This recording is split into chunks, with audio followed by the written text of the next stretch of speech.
ابتدا ہے رب جلیل کے بابرکت نام سے، جو دلوں کے بھید خوب جانتا ہے۔ آپ سب کو میرا سلام۔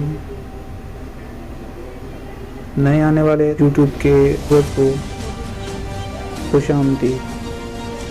آپ سے میری التماس ہے کہ میرے چینل کو سپورٹ کریں، لائک کریں، سبسکرائب کریں اور بیل کے بٹن کو لازمی پریس کریں تاکہ میری آنے والی تمام تر ویڈیو آپ کو بآسانی موصول ہو سکے۔ چلتے ہیں آج کے ٹاپک کی طرف۔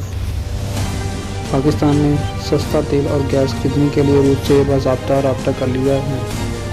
سستا تیل اور گیس خریدنے کے لیے پاکستان کا روس سے باضابطہ رابطہ ہو گیا ہے۔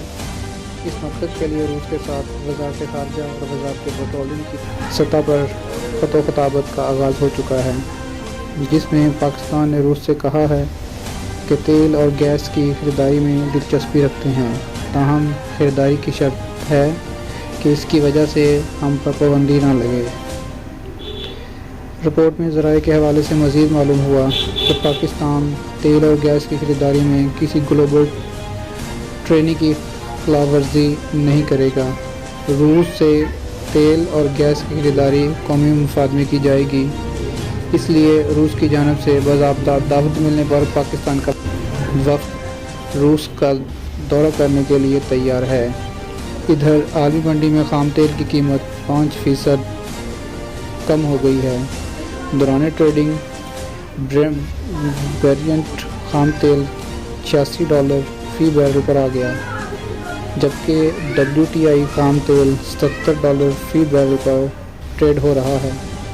اس کے علاوہ عالمی گیس کی قیمت میں 4% کمی سے $6 اور 8 سنٹس فی MMBTU ریکارڈ ہوئی۔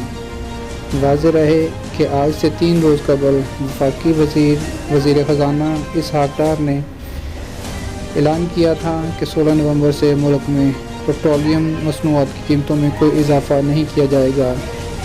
اسحاق ڈار نے کہا کہ آئندہ 15 روز کے لیے پیٹرولیم مصنوعات کی موجودہ قیمتیں ہی برقرار رہیں گی۔ پیٹرول کی قیمت $224.80، ڈیزل کی فی لیٹر قیمت $235.30 برقرار رہے گی۔ اس کے علاوہ مٹی کے تیل کی قیمت $191.83 فی لیٹر اور لائٹ ڈیزل آئل کی قیمت $186.50 برقرار رہے گی۔